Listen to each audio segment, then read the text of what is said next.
Friends, ఇప్పుడే అందిన వార్త. హైకోర్టు రాష్ట్ర ప్రభుత్వానికి షాక్. ఉద్యోగులకు తీపి కబురు అంటూ లేటెస్ట్ అప్డేట్ అయితే రావడం జరిగిందండి. వివరాలు ఏంటనేది వీడియోలో తెలుస్తుందా. వీడియోని స్కిప్ చేయకుండా పూర్తిగా చూడండి. కంప్లీట్ ఇన్ఫర్మేషన్ అయితే అర్థమవుతుందండి. చాలామంది చూస్తున్నారు కానీ లైక్ చేయడం మర్చిపోతున్నారు. దయచేసి లైక్ చేయండి.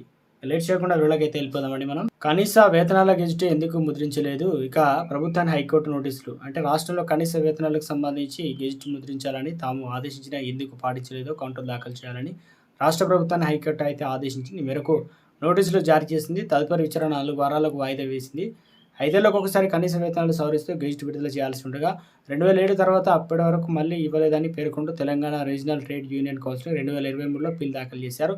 రాష్ట్ర వ్యాప్తంగా ఉన్నటువంటి సంఘటిత, అసంఘటిత కార్మికులు కనీస వేతనాల పెంపు, అదేవిధంగా వివిధ ప్రభుత్వ శాఖల జీవోలు చేసిన చేతులు దులుపుకుంటున్నారు. పిటిషన్ తరపున న్యాయవాది చిక్కుడు ప్రభాకర్ వాదనలు వినిపించారు.